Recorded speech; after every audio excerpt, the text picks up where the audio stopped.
en el que vamos a estar trabajando. Cualquier cosa o duda que vayan teniendo durante la ejecución de la clase, recuerden que me pueden ir parando y me pueden ir preguntando sin ningún lío, sin ningún problema.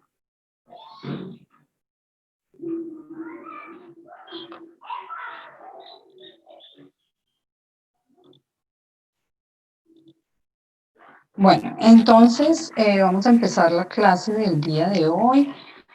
Bien, como manifestaron algunos que tienen líos todavía con calcular el campo eléctrico, entonces lo que vamos a hacer hoy es la aplicación de tanto hallar el campo eléctrico como hallar su diferencia de potencial. Entonces, vamos a empezar por la primera parte y es el uso de la ley de Gauss, o sea, vamos a ver cómo utilizar la ley de Gauss para hallar los campos y segundo, cómo utilizar la expresión delta B igual a menos la integral de E punto de L para hallar los potenciales. Entonces, básicamente hasta este punto, nosotros tenemos las definiciones de fuerza para cargas puntuales. La voy a escribir aquí rápidamente, la definición de fuerza para cargas puntuales. Tenemos aquí la definición de campo para cargas puntuales.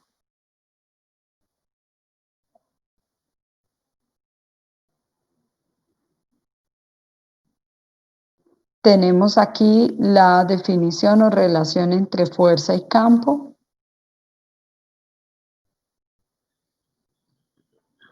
Tenemos la definición para distribuciones, que sería la integral de 1 al punto en dirección R unitario. La energía y el potencial, K por Q sobre R, la energía R1, 2, ¿cierto? Y aquí hay una relación entre estos dos, recordando que B es igual a U sobre Q, o lo que es lo mismo, U igual a Q por B. La definición para el potencial de distribuciones de carga, K de.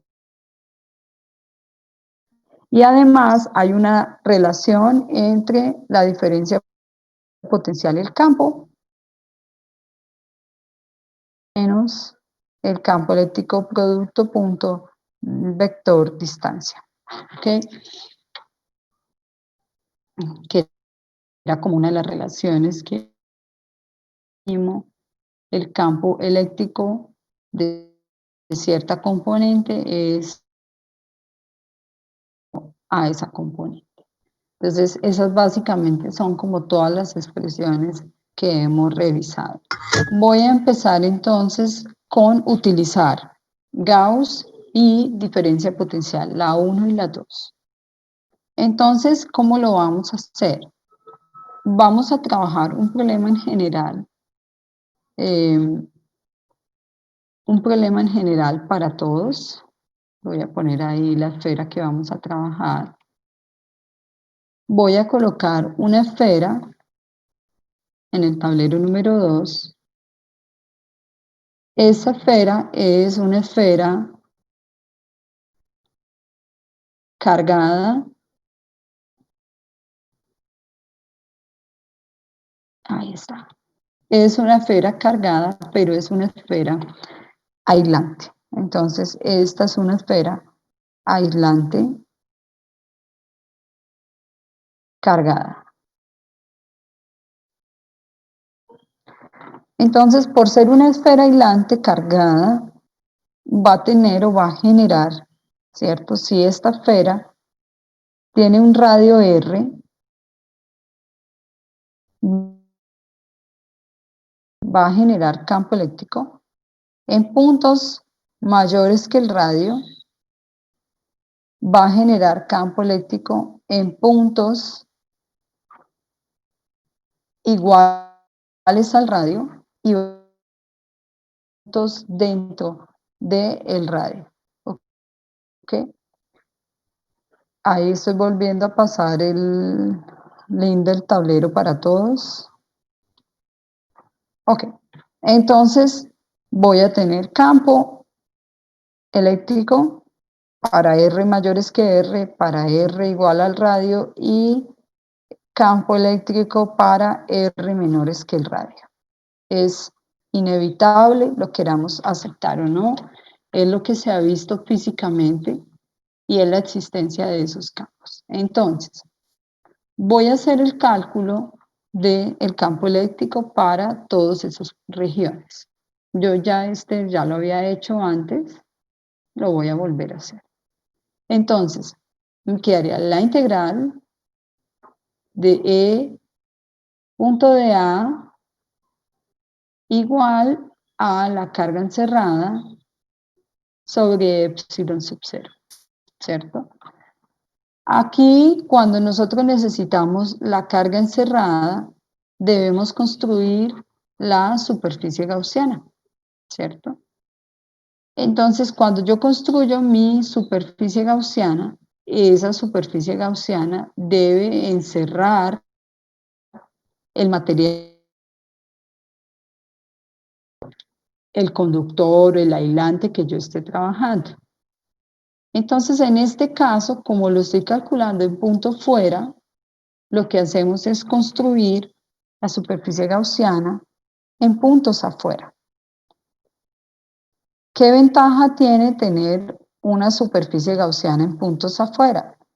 ¿Y por qué generalmente uno llama a esa distancia R minúscula? Porque R puede tomar cualquier valor. R puede tomar el valor 2 veces el radio, 3 veces el radio, 4 veces el radio, o sea, distancias alejadas de la esfera, y colocamos R minúscula porque él puede tomar varios valores dependiendo de en qué punto me piden que calcule el campo eléctrico. Una vez dibujo la superficie gaussiana, el siguiente paso es dibujar el campo eléctrico generado por la distribución. Es una aislante cargada positivamente. Entonces aquí yo voy a tener que sobre esta esfera, la esfera lo que ve es que por ella está atravesando el campo eléctrico generado por la superficie que está encerrando. Y va a ver que sale en todas las direcciones. Entonces a este campo se le llama E y es en dirección radial. Pero además la superficie gaussiana tiene un elemento de área y ese elemento de área tiene una condición, es que debe formar aquí 90 grados con la superficie. Este va a ser el vector de área. Entonces ahora voy a describir cómo sería el campo eléctrico, ¿cierto?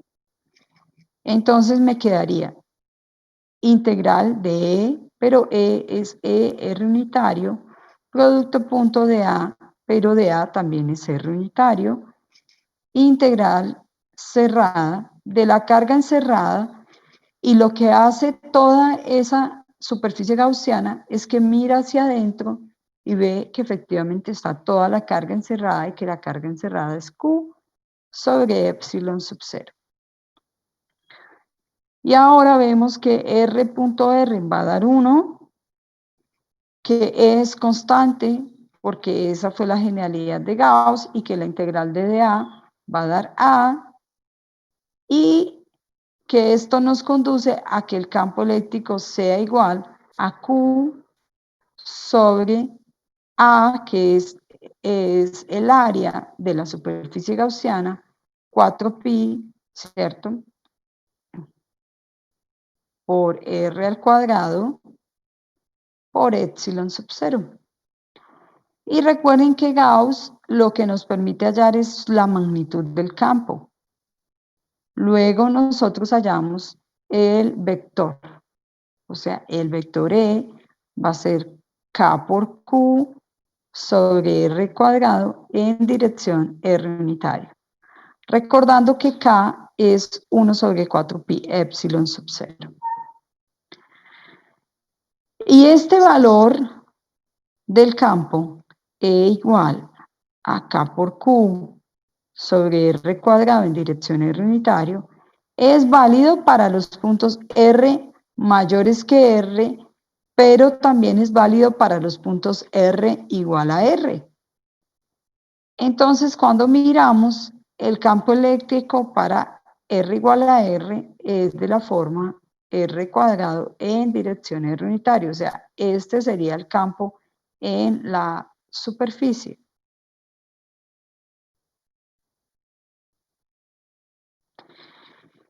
Y una vez tengo el campo en la superficie, paso a la siguiente y es que necesito el campo eléctrico dentro del sistema que estoy trabajando.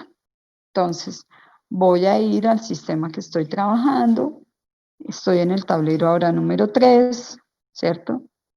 Entonces, ahora necesito hallar el campo es en puntos por dentro.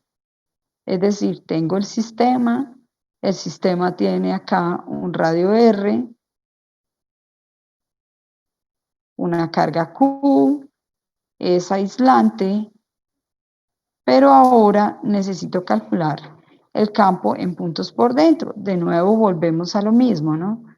Si se necesita el campo en puntos por dentro, pues lo que hay que hacer es construir pues, la superficie gaussiana en puntos dentro de la esfera. Y esa superficie gaussiana que construimos nosotros por dentro está con radio R. Y ese radio R, al igual que en la parte anterior, este radio R puede variar, puede ser R medios, o sea, R, este R podría ser R medios, podría ser R tercios, podría ser R, podría ser 0, todos los puntos por dentro de la esfera. Entonces, cuando calculemos la integral de campo, me va a quedar que la integral de E punto de A va a ser igual a la carga encerrada sobre epsilon sub 0.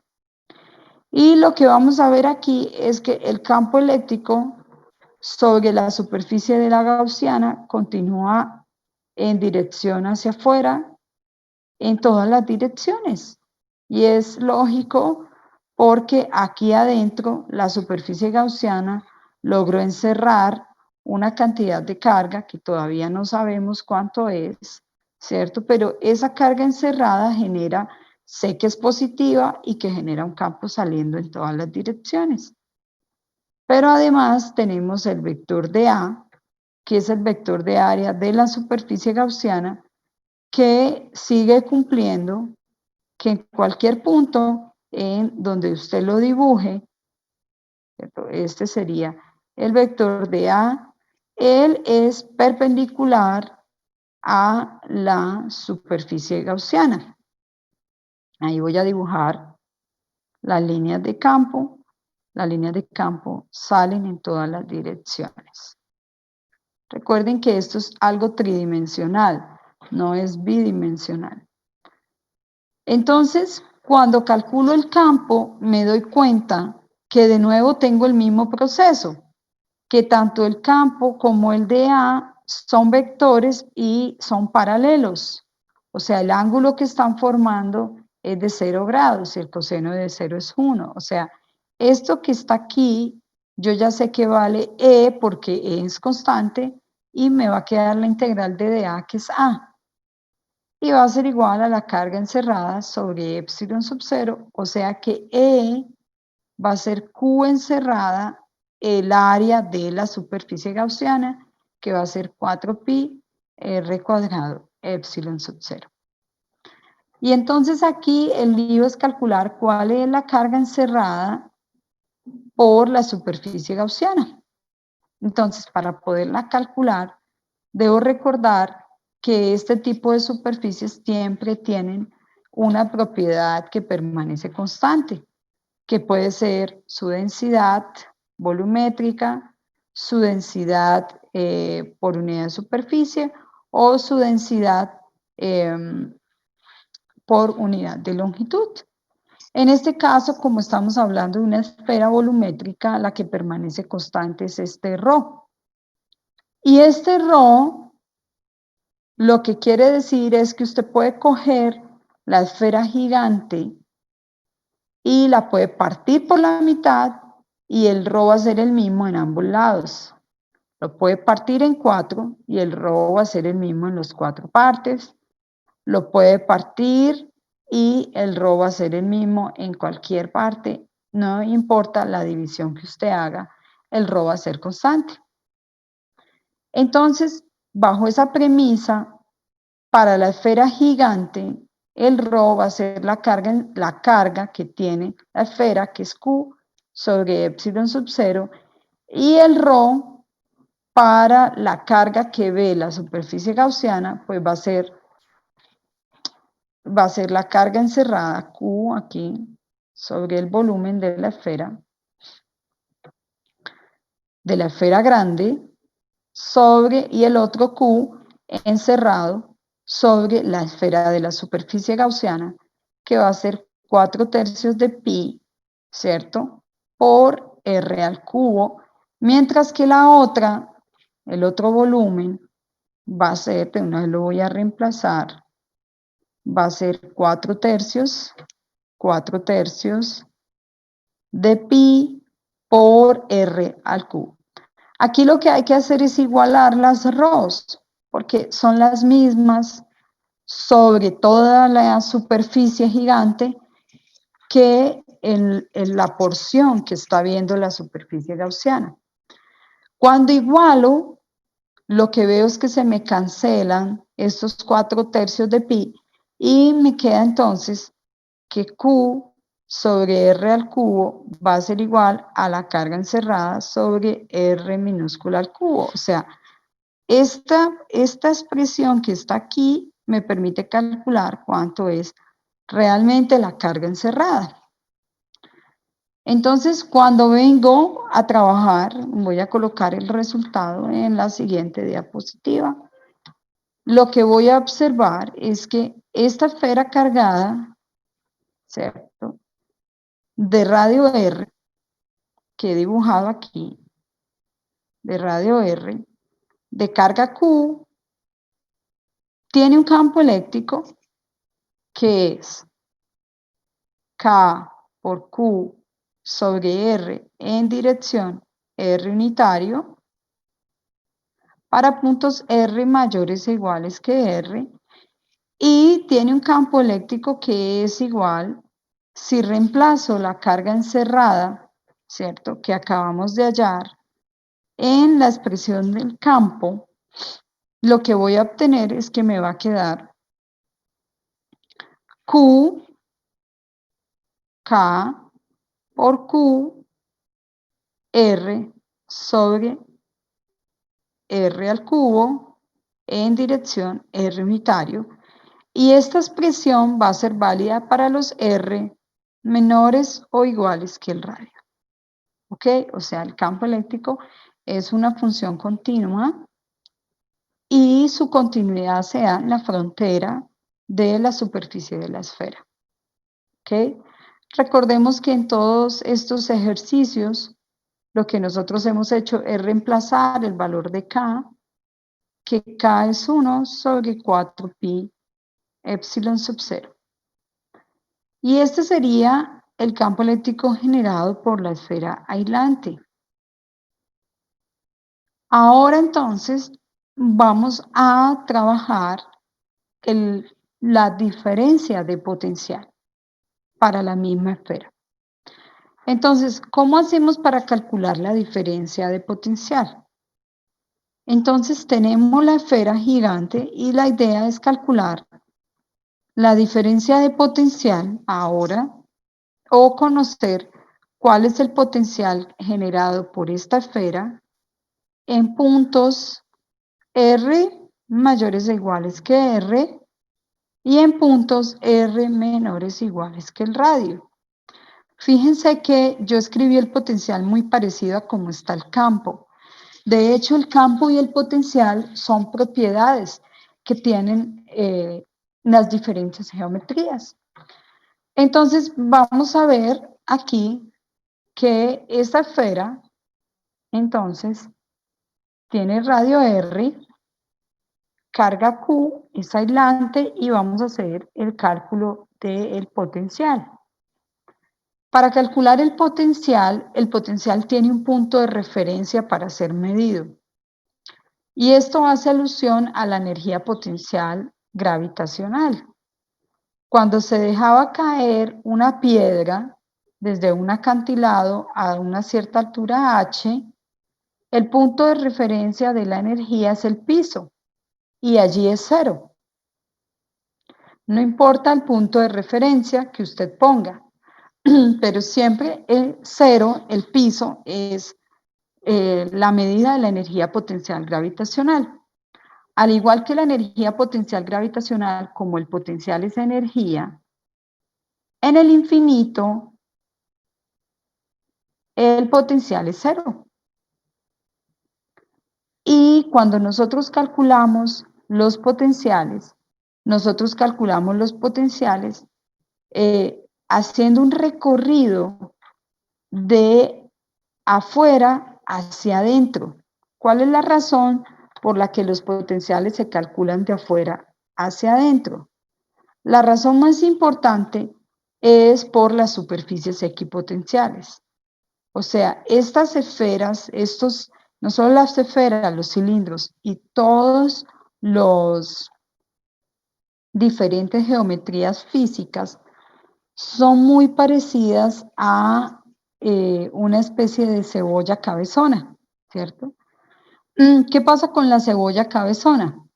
La cebolla cabezona tiene algo y es que ella tiene capas, ¿cierto? Eso todos los que estamos acá, que en algún momento hemos revisado cómo es el contenido de una cebolla, las cebollas tienen capas. Entonces voy a mostrarles rápidamente acá. A ver, espere. Voy a ponerle la imagen en el tablero número 6. Entonces, fíjense que estas capas son visibles cuando nosotros abrimos la cebolla, pero no son visibles a simple vista, ¿cierto? Entonces, estas capas, ¿cómo se puede representar con el sistema anterior? Entonces, puede decirse que el inicio, todo este corazón que está aquí, puede ser la esfera cargada, puede ser la esfera cargada. Y todas estas superficies pequeñas que se ven son las superficies equipotenciales. Y este espacio, esta frontera que está aquí, puede ser el R cuando tiende a infinito en el que el potencial es cero. Si yo quiero llegar a lo que para mí es el corazón, ¿cierto? Yo debo moverme a través de todas estas superficies equipotenciales. Por eso es que el potencial se calcula de fuera hacia adentro. Pero además, dentro del corazón, o sea, cuando uno mira esta parte dentro del corazón donde está la carga, aquí también por dentro hay superficies equipotenciales. Por eso se calcula el potencial en puntos fuera hasta llegar a la superficie de la esfera cargada y también se calcula por dentro, ¿cierto? Porque es un sistema muy parecido a una cebolla cabezona, en donde la esfera gigante que les estoy pintando en el tablero 5 es como el corazón y alrededor lo que nosotros vamos a tener son muchas superficies equipotenciales, ¿cierto? Son superficies equipotenciales. Entonces, esto no solo ocurre con simetrías esféricas, también ocurre con simetrías cilíndricas. O sea, si uno tiene un cilindro, este cilindro también tiene capas y capas hasta llegar a la superficie, pero son capas de superficies equipotenciales, porque recuerden que las distribuciones generan potencial eléctrico en todos los puntos del espacio. Entonces, para calcular el potencial en puntos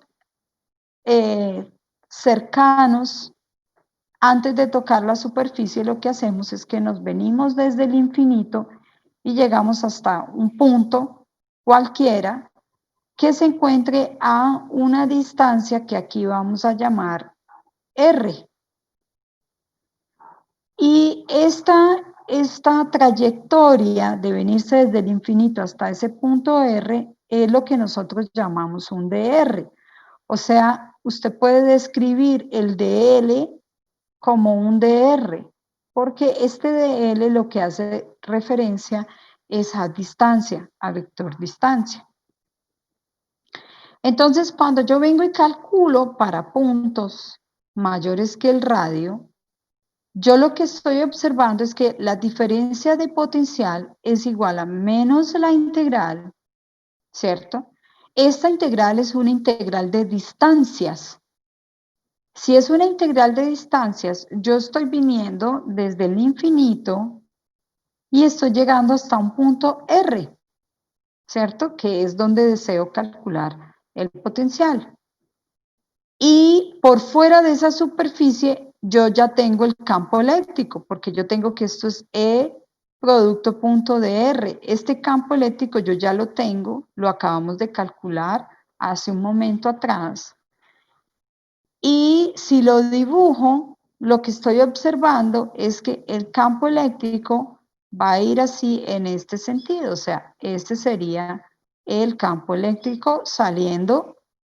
Y además, aquí ya observo que el campo eléctrico y el dr son antiparalelos. O sea, el campo eléctrico, esto E punto dr, yo aquí ya observo que ellos son antiparalelos, o sea, voy a tener la magnitud del campo R unitario, producto punto, menos dr en dirección menos R unitario. Y ya les voy a explicar qué quieren decir los dos signos.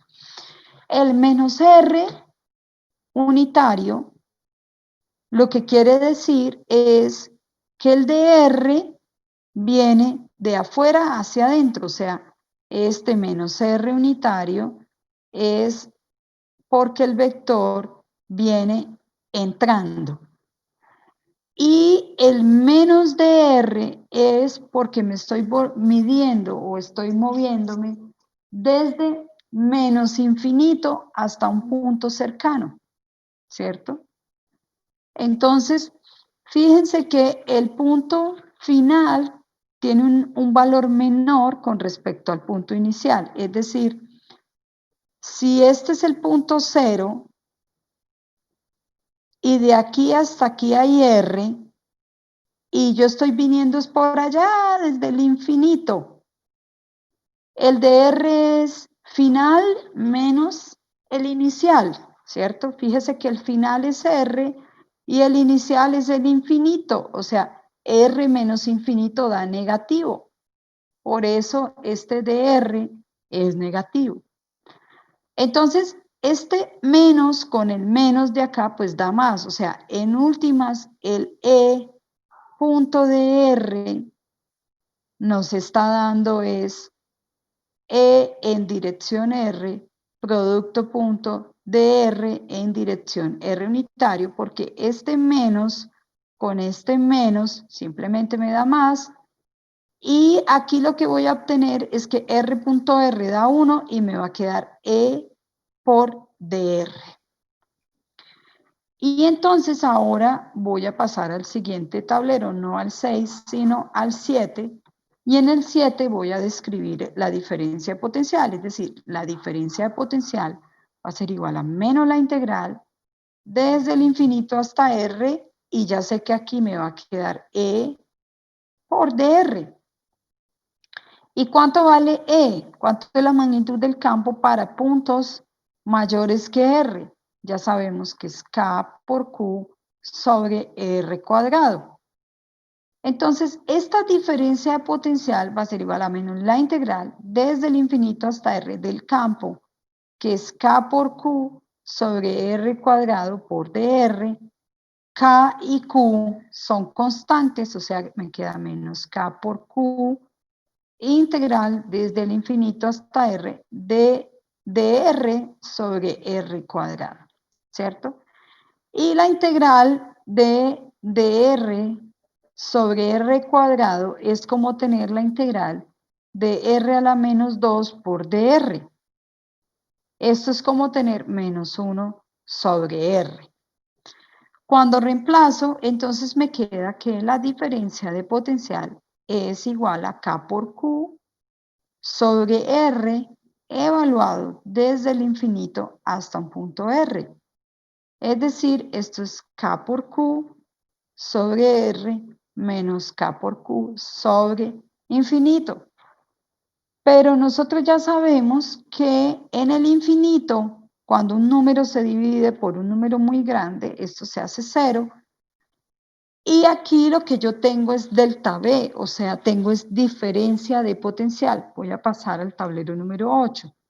O sea, delta B es el potencial en el punto R, donde lo estoy hallando, menos el potencial en el infinito, pero es que el potencial en el infinito es 0. Y acabamos de hallar que delta B es K por Q sobre R. O sea que el potencial en el punto R, en donde yo necesitaba hallarlo, es simplemente K por Q sobre R. O sea, para la distribución geométrica a la que le calculamos el campo y que ahora le estamos calculando sus potenciales a través de la definición de diferencia de potencial, lo estoy haciendo así porque en eso fue que terminamos la clase pasada, ¿no? Yo les había puesto un video en el que salía este ejercicio y me dijeron que tenían problemas para calcular los campos. Entonces, si tenemos esta esfera aislante de carga Q, ¿cierto? De carga Q aislante, pues ya vemos que su potencial es igual en puntos fuera a una distancia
qué pena. Bueno, entonces estábamos en la esfera, ¿no? Y cuando llegamos a este punto en el que ya hemos calculado el potencial, entonces esta expresión, los potenciales y los campos eléctricos son funciones, digamos que para el caso de la esfera aislante son continuas, para el caso de, y lo mismo para el caso de las esferas conductoras, deberían ser continuas. En el caso de la esfera conductora ya se puede ver que el campo eléctrico no es continuo, pero para las esferas aislantes sí lo es, que implica que los potenciales sean y los campos sean continuos. Implica que esta expresión va a ser válida también para la superficie, o sea, si yo reemplazo, voy a obtener que K por Q sobre R va a ser el potencial justo en la superficie, o sea, esta expresión B sub R igual a K por Q sobre R va a ser válida para puntos de R mayores e iguales que el radio. Y ahora vamos a calcular el potencial eléctrico generado en puntos por dentro de la esfera, ¿cierto? ¿Cómo hacemos para calcular el potencial eléctrico en puntos por dentro de la esfera? Igual como lo hicimos antes, debemos trabajar desde un punto de potencial conocido hasta el punto en donde deseamos calcular el potencial. O sea, nosotros primero llegamos desde el infinito hasta un punto por aquí que se encuentra a una distancia r, ¿cierto? Vinimos desde el infinito hasta un punto r, voy a hacerlo con color negro, o sea, estamos trabajando desde acá hasta este punto, luego nos vinimos de ahí hasta la superficie, ¿sí?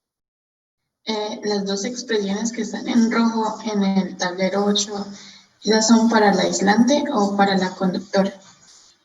Son No. para las dos. Ah, ok. Gracias, maestra. Para las dos, Laurita. Sí. Es una muy buena apreciación, Laura, y eso te va a ahorrar un trabajo gigante. Si ya te diste cuenta, el campo eléctrico en puntos fuera y sobre la superficie y el potencial eléctrico en puntos fuera y sobre la superficie es el mismo para la esfera aislante y para la esfera conductora. ¿Ok? Entonces, en este punto, estoy en el tablero número 9, el potencial vale K por Q sobre R, pero sobre la superficie el potencial vale K por Q sobre R mayúscula, o sea, ya conozco el potencial hasta la superficie. Si ahora quiero calcular el potencial en un punto adentro, debo partir de la superficie e irme hasta el punto en donde deseo calcular el potencial, o sea, puede ser hasta este punto que está acá.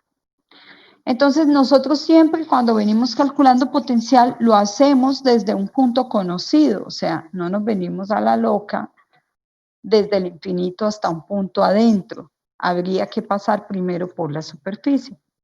Entonces, delta B va a ser igual a menos la integral de punto de L, teniendo en cuenta que en este caso delta B va a ser el potencial en el punto adentro menos el potencial sobre la superficie, porque venimos de la superficie hasta un punto adentro.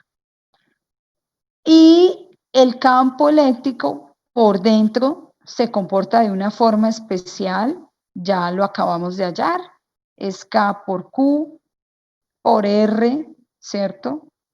Sobre R al cubo en dirección R unitario.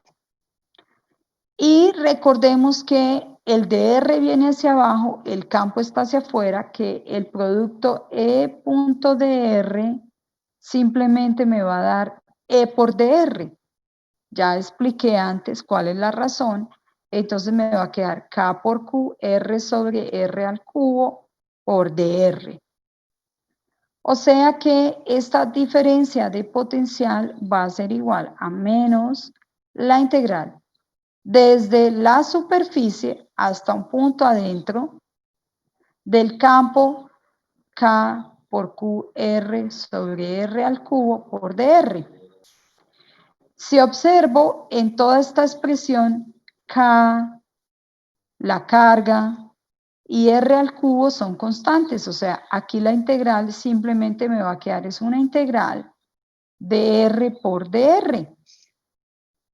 Y esa integral ustedes ya la saben hacer, simplemente hacer R cuadrado sobre 2.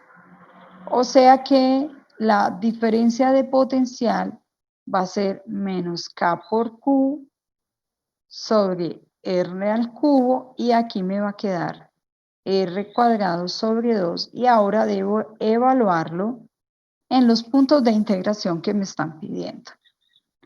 O sea que esto me va a quedar menos K por Q R cuadrado sobre 2R cubo, ¿cierto? Menos, con menos da más, K por Q, arriba me va a quedar un R cuadrado sobre 2R al cubo. O sea que finalmente la diferencia me va a dar K por Q, R cuadrado sobre 2R cubo, más este valor que va a estar acá, que va a ser 2R. Ahora vamos a reemplazar lo que es la diferencia de potencial. Voy a pasar al tablero número 10.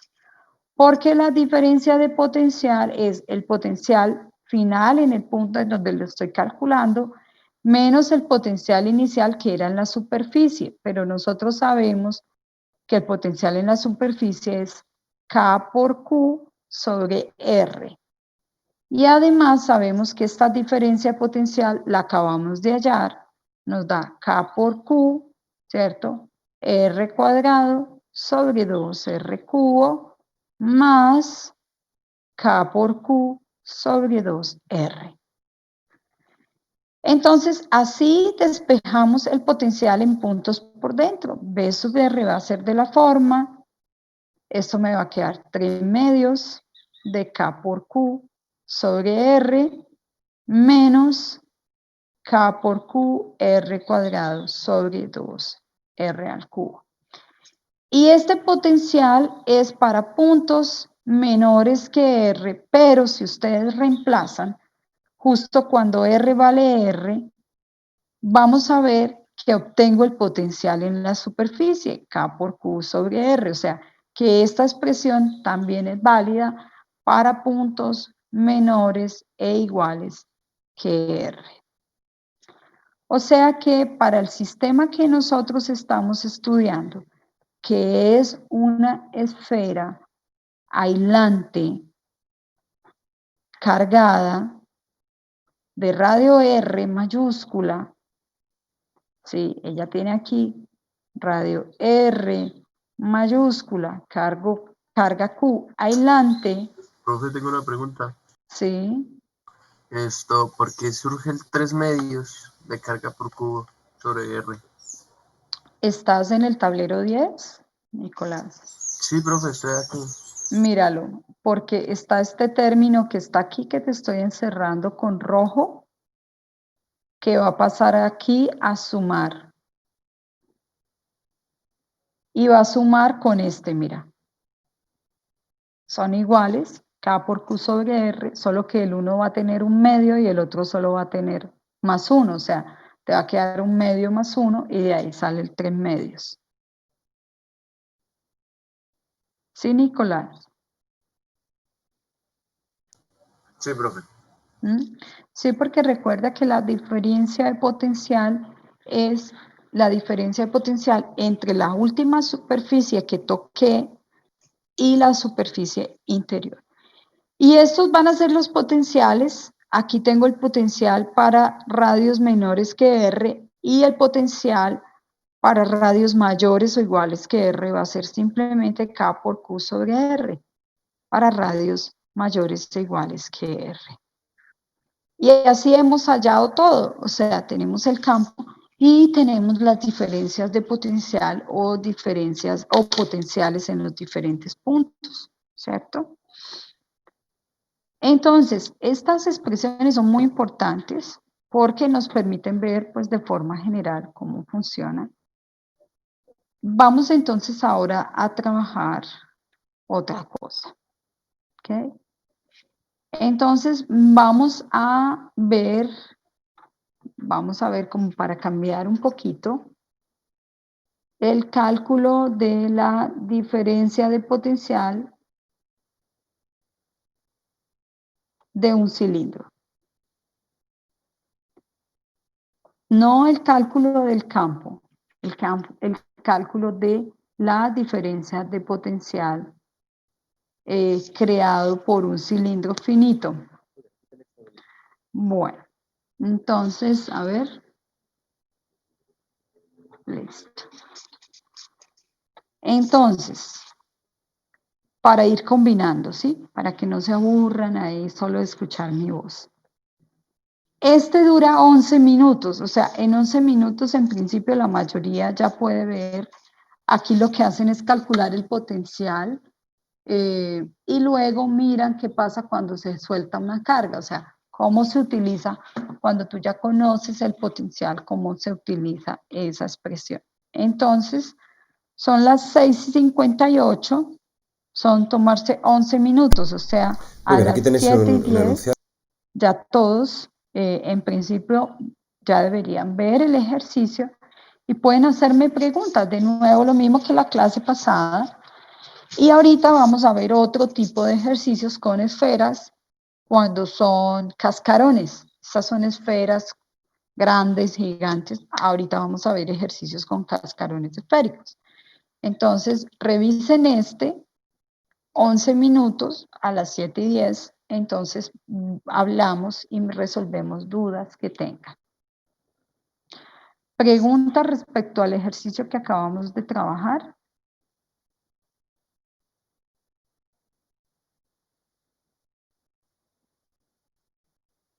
¿Ninguna? Como para que sea más sencillo. Bueno, entonces, básicamente, estoy en el tablero número 11 para el chico que me habló. Entonces, lo que tenemos es un cilindro muy parecido, ahí yo les estoy colocando, radio R y tiene altura H, ¿cierto? Dice cargada con sigma mayor que 0 uniforme, o sea, es un cilindro cargado positivamente. Ahí el detalle es que el cilindro es hueco, ¿no? Dice calcular el potencial que crea la superficie en el punto medio del eje, o sea, en el punto A. Calcular el potencial. Bueno, aquí yo voy a corregir en la gráfica y este R minúscula realmente va a ser R, ¿no? Y el punto A está como por acá, más o menos, ¿cierto? Bien, acá hay algo muy importante que hay que recordar. Y es que como el cilindro está hueco, no es un cilindro macizo, entonces cuando yo revise si lo hiciera por Gauss y hago una superficie adentro, ¿cierto? Pues no hay carga y uno podría pensar que el campo eléctrico es cero, ¿sí?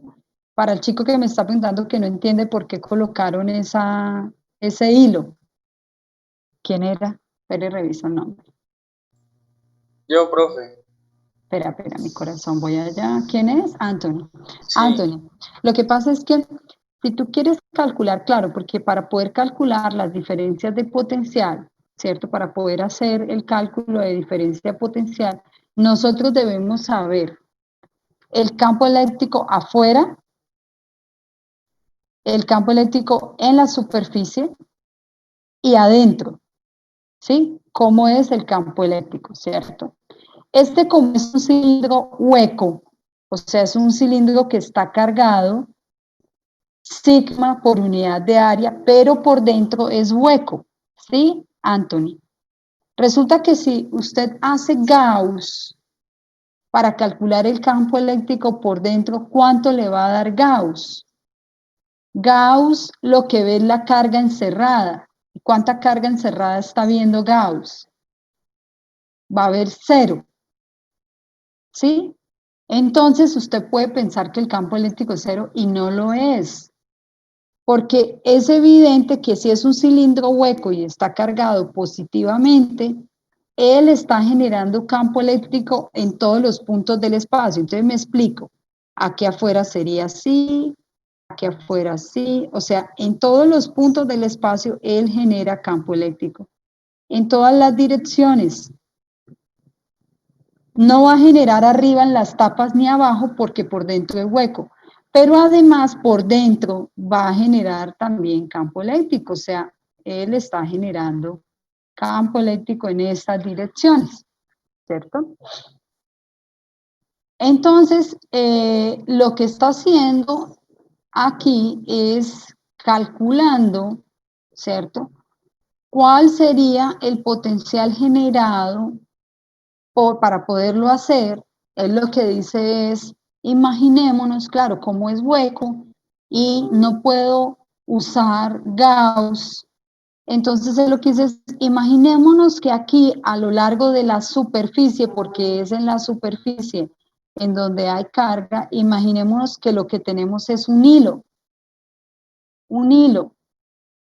Y si es un hilo cargado positivamente, él va a generar campo en todos los puntos, incluido este que está aquí, o sea, el campo eléctrico generado, ahí te estoy dibujando, como la superficie gaussiana que se construiría, que sería esta roja, ¿sí? Y va a haber campo eléctrico generado hasta ese punto, eso es lo que él está diciendo, o en este caso potencial. ¿Sí? Entonces, lo que está afirmando él aquí, o la otra forma de hacerlo claro, él lo está haciendo de una vez con la definición de potencial, él no está usando diferencia de potencial, ¿cierto? Él ahí lo que está haciendo es usando la definición de potencial. ¿Cómo es la definición de potencial? No usa esta de diferencia de potencial, sino dice la definición de potencial es la integral de K de Q sobre R. Y entonces él lo que ve es que al punto, claro, lo que usted va a tener es este cilindro, ¿cierto? Este es el cilindro, y usted se está parando aquí en una veta del cilindro y está tomando como si toda la, como, claro, porque es que hay carga distribuida por unidad de superficie en todos los puntos, entonces está diciendo, vamos a calcular el potencial que genera justo en ese punto. Él inicialmente dice que ese punto A está sencillo de hallar porque está a una distancia que llama R, pero si no estoy mal, él después lo sube un poquito. A ver, déjenme ver. Sí, él lo sube un poquito, Sí, ¿no? lo sube hasta un punto P, el P genérico le llama. Sí, exacto. Ok, lo sube hasta un punto allí para hacer el cálculo del potencial. Entonces, él dice, claro, ¿qué pasa con el potencial a ese punto, no? Que cuando tú lo calculas ahí, simplemente la distancia, o sea, si lo haces al punto A, simplemente la distancia va a ser pues el radio, ¿cierto? Si lo calculas en un punto más arriba, y creo que él lo está llamando aquí, a ver, vamos a tratar de utilizar las mismas variables, él utiliza Z sub P, ¿no? Es el valor que él está utilizando. Dice que utiliza el valor Z sub P. O sea, claro, yo tengo aquí ese Z sub P, que es la coordenada al punto, déjame ver, y él está utilizando aquí otra cosa que está llamando Z. Pero reviso qué es Z. Ah, ok. Lo que pasa es que además él está colocando sus ejes coordenados en el plano, abajo. O sea, él dice, aquí esto es X, perdón, sería X, Y hacia arriba Z, ¿listo? Y dice que el punto A, ¿cierto? O el punto que está arriba, si no estoy mal, el punto, este punto arbitrario que puso arriba, él lo llamó Z, pero la distancia desde A hasta ese punto lo llamó Z sub P, no sé si, o fue al contrario, este es Z sub P y este lo llamó Z. Entonces la distancia o el vector le está quedando raíz de R cuadrado más Z sub P menos Z. ¿Quién sería Z sub P menos Z? Sería la distancia que hay desde aquí abajo hasta este punto. Realmente no sé para qué le está haciendo así, me parece que se está complicando. Bueno, es... Sí, profe, porque eso no sería como ella dicen que esto es H medios, o sea, la distancia de acá es H directo, más directo. ZP. Sí, directo, H medio, sí. No sé si después lo hace y lo reemplaza, vamos a ver. Luego deriva, reemplaza, Y, ay, qué bobada, le queda, bueno, ahí hace la integral la entiendes? Sí, o La sea, cuando integral hizo está la integral sencilla, entendí dónde salió el resultado, pero es que en lo que listo. me confundí es cuando hace el reemplazo para lo de la integral. O sea, cuando está creando la integral, ahí es cuando me pierdo. Ah, bueno, listo. O sea, pero aquí en lo que yo te estoy explicando, ¿has entendido algo o no? Sí, profe, ya le entendí. O sea, mira, es que, bueno, entonces volvemos a retomemos un poquito. Recuerda, es un cilindro hueco, ¿sí? Segundo, si yo quiero calcular, claro, es que, discúlpame, voy a tratar de ser un poquito, voy a limpiar acá, un poquito, vamos a ver si me sale lo que te quiero explicar. Realmente la integral por la que la está haciendo es este, ¿listo? El de Q, él lo está dibujando, este de Q es esa línea de carga que él dibuja, esa línea vertical, ¿listo? Y claro, como la línea vertical está haciendo la contribución, ¿cierto? Porque tú tienes allí una línea vertical dentro del cilindro, tú puedes escoger ese de Q en cualquier punto. Fíjate que tú lo puedes escoger aquí abajo o lo puedes escoger aquí arriba, ¿sí? O sea, realmente él lo que está moviendo es el de Q. Y la distancia que él está describiendo, claro, como aquí abajo está el plano XY, está R. Esta parte yo creo que tú ya la entiendes. Y la distancia total sería r cuadrado más, fíjate que lo que al fin y al cabo yo veo que él está describiendo, ya entendí. Claro, él está calculando el potencial en el punto A, Anthony, pero el de Q puede estar, fíjatelo, ahí te lo estoy dibujando en dos posiciones, o aquí abajo o aquí arriba, ¿lo ves, Anthony? ¿Ves el de Q? El de Sí, Q puede profe. estar, exacto. Como el de Q puede cambiar de posición, entonces, claro, tú podrías incluso escribirlo. Hasta aquí sería H medios. Pero este cambia. Este es el Z que cambia, ¿cierto? Entonces, él lo que está describiendo es la distancia desde el origen, y yo también lo podría escribir como H medios más. Bueno, entonces ahora analicemos, que esto es lo que tú me dices, profe, ¿por qué no escribes simplemente que es H medio más Z? ¿Cierto? Porque H medio más Z describe bien el de Q arriba, Anthony. Pero ¿qué pasa si el de Q está abajo? ¿Cómo lo tendrías que escribir? Tendría que escribirse H medios menos Z, ¿cierto? Entonces ya veo, él lo que está utilizando según la forma en cómo desarrolló todo, porque fíjate que al derivar lo que le queda es el z, ¿cierto? Entonces, él lo que está haciendo aquí, él lo que está diciendo es lo siguiente, está diciendo, miren, yo voy a llamar a todo esto, a toda la posición del de Q, ¿cierto? A toda, él creo que eso fue lo que está haciendo, ¿cierto? La está llamando Z sub P. Y esta Z es justo donde usted pone el de Q. Entonces, por eso le queda aquí Z sub P menos Z. Ahora vamos a analizarlo juntos para ver si está bien. ¿Sí, Anthony? Z sub P menos Z. Resulta que si Z sub P se está midiendo desde el origen, ¿cierto? Pues fácilmente yo ya estoy describiendo, ¿cierto? Que si de Q baja, ¿cierto? Fíjate que el de Q está aquí abajo, ahora el Z se ubica acá. Y al yo decir Z sub P menos Z, estoy describiendo la distancia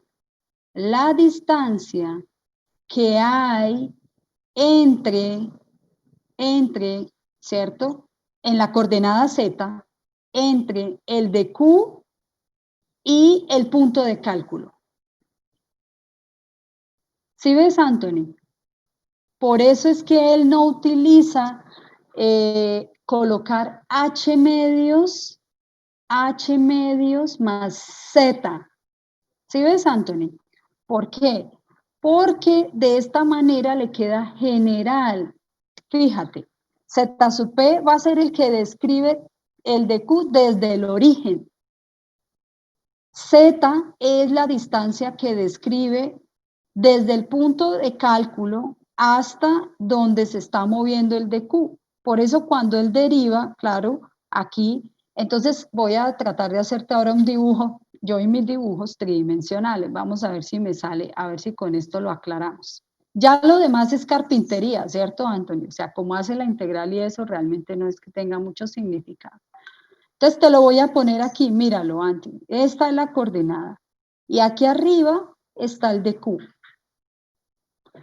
Si yo quiero describir, y el detalle es que el punto en donde estamos calculando está aquí.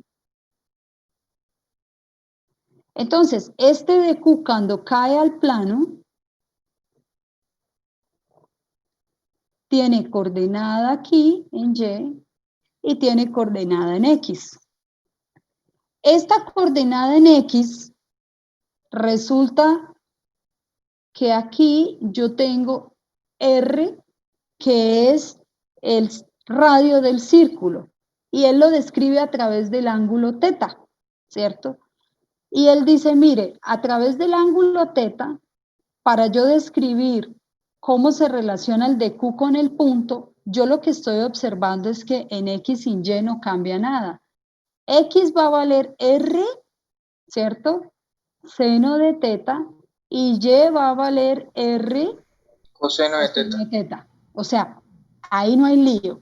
No, ahí no. Y pues Ahí no la hay altura, lío. o sea, el eje Z ya sería como la coordenada de lo mismo que me acabas de explicar, sería ZP menos Z porque depende de la altura del punto. Exacto. Este sería ZP y este de acá sería Z, que es el que puede cambiar dependiendo de donde tú ubiques el de Q, claro, porque es que entonces, de nuevo recuerda, él dibuja una línea porque esa línea va a representar a todo, o sea, ahí está teniendo en cuenta la contribución después de todas las líneas, obviamente, pero además el lío está en que nosotros no podemos usar Gauss porque el campo eléctrico te vas a dar cuenta que es cero por dentro, porque es un cilindro simétrico. Si ves que el cilindro, al ser simétrico y hueco, este genera un campo en esta, este genera un campo acá, ¿cuánto va a dar el campo por dentro? Va a dar cero. Por eso es que toca por la definición formal. Y el de Q puede variar desde este punto a este punto a este punto. Por eso es que no decimos H medio más Z. Porque H medio más Z no describe un DQ que está aquí abajo. ¿Ok? Anthony. Entonces, una vez hemos entendido que la distancia es la raíz de R cuadrado más Z sub P menos Z, ahora, claro, como él está describiendo es un lambda, ¿cierto? Porque él dice, pero ese lambda después se va a sumar todo por completo, porque va a tener en cuenta todas las contribuciones de todos los hilitos, hasta que arme, fíjate que tiene que después hacer esto, ¿no? Hasta que arme todo el cilindro. Entonces, él aquí está calculando únicamente el de un hilo. Entonces, él llega y dice, ok, si esto es solo un hilo, yo tengo que mi dQ sobre mi dL es igual a lambda. Y lo que está describiendo es que el dL está variando realmente en qué dirección, en Z. O sea, que mi dQ va a ser lambda por ¿quién? Por dz. Porque en cada punto que yo considere en Z, sobre ese hilo que construí, va a generar campo al punto. Esa es la siguiente parte que hace, ¿sí? Él dice, mire, esto es lambda por dz, ¿cierto? Y luego hace el cambio de variable. Yo creo que ahí no hay más lío con esa parte, ¿cierto, Anthony? No, no, ahí sí, bien. Listo. Luego lo que él hace es la parte final, listo, calculó el potencial, listo, reemplazó los límites, todo, salimos de eso, ¿cierto? Los límites de la integral inicial serían de 0, porque estamos midiendo desde aquí abajo 0, hasta arriba, que sería h, ¿cierto, Antonia? Ahí estamos de acuerdo, ¿listo? Y cuando llega la última expresión del potencial, entonces permítame, ahora te voy a compartir un poquito pantalla. Yo estaba escribiendo allá en el tablero. Está muy bien que hayas preguntado, Anthony, o sea, eso me alegra mucho, que ustedes trabajen. Entonces, fíjense que luego lo que él está haciendo aquí es una relación. ¿Por qué? Porque este potencial que nosotros estamos calculando, o sea, hasta este punto, luego de que integramos, es el potencial generado por un único hilo. Pero ahora usted debe tener en cuenta la contribución de quién, de todos los hilos hasta que complete todo el cilindro, ¿cierto? Entonces, ¿cómo se hace eso? Nosotros sabemos que la carga es lambda por L, ¿cierto? Lo acabamos de ver. Y la longitud, o sea, tenemos que volver a utilizar esta expresión de realmente que vamos a tener aquí es la longitud de un anillo, o sea, para poder hallar toda la contribución, ahora esta expresión la vamos a usar ya manteniendo este mismo lambda, porque recuerda que el lambda es constante. El lambda va a ser el mismo para el hilo largote como para el anillo. Fíjate que aquí están reemplazando la longitud del anillo. R por de teta, ¿cierto? Y ahora lo que están haciendo es relacionando lambda con sigma, ¿cierto? Eso es lo que están haciendo, porque sigma en últimas va a ser la carga por unidad de área. Miren, aquí yo escribí justo donde él está escribiendo la relación, mírenla. Entonces él está describiendo cómo ahora reemplaza lambda en función de sigma y tiene que volver a integrar, ¿cierto? O sea, está haciendo dos procesos. Uno, hallando el potencial de un anillo y luego está hallando el potencial generado por el cilindro. ¿Sí, Anthony? ¿Ese paso lo habías entendido también? Profe, una pregunta, ahí ¿por qué reemplaza por 2P? Ahí cuando me está en el cuadro negro, ¿por qué reemplaza por 2P? 2P, ¿en dónde dice 2P? Ahí el B es igual a reemplazado en 2P, que es K por Z lambda. sub P, Z sub P. Ah, ok. Recuerda que esto es Z sub P. Z sub P. No es 2. Esto es Z sub P. ¿Sí? Z sub P. Es diferente. ¿Ok? Recuerda que él está utilizando acá unas nomenclaturas para describir el punto en donde está calculando el potencial. Esto no sería 2P, sino esto es Z sub P. Aquí queda Z sub P menos H, ¿sí? Y ya así calcula el potencial. ¿Qué otra pregunta tienes de ahí, Anthony? Nada, profe, ya ahí sí entendí. Se aclaró Simplemente mejor.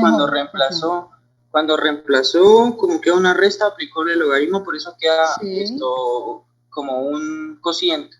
Y ahí sí ya se lo ves reemplazar en los puntos A y B. Listo, perfecto. Gracias, Entonces, no, nada, antes, estos tipos de ejercicios son interesantes por la parte B, o sea, es ver cómo se utilizan el cálculo del potencial de distribuciones para estudiar la interacción con cargas puntuales. Ok, Anthony. Bueno, yo les puse otro video para revisar, ese quedaría pendiente para que lo revisen para la próxima clase.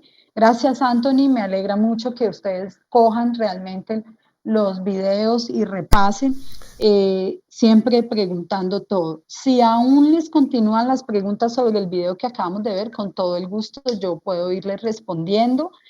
De forma clara me pueden ir mostrando en los apuntes, profe, exactamente aquí no entiendo, y yo con todo el gusto del mundo los atiendo también por mi WhatsApp para que ustedes lo sepan.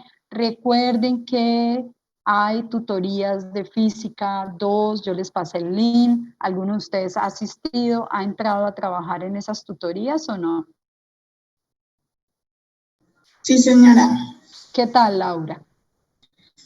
Pues Hay dos, están las de Midas y las de Asae, y ambas son muy buenas. Y por ejemplo, las de Asae, como son de 4 a 10 de la noche, entonces pues sirve un montón. Muy bien, Laura. ¿Hacen bastantes ejercicios? Sí, procuro hacerlas. Muy bien, Laura. Bueno, entonces, bueno, sí.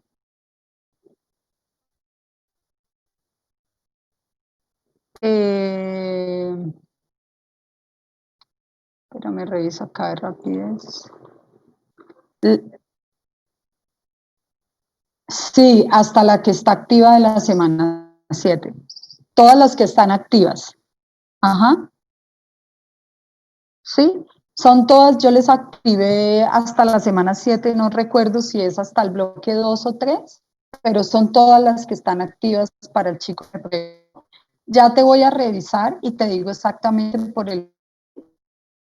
para poder finalizar la clase. Gracias por la pregunta. El día de hoy, un buen día, que tengan un buen fin de semana, estudien muy, pues estamos a una por suerte,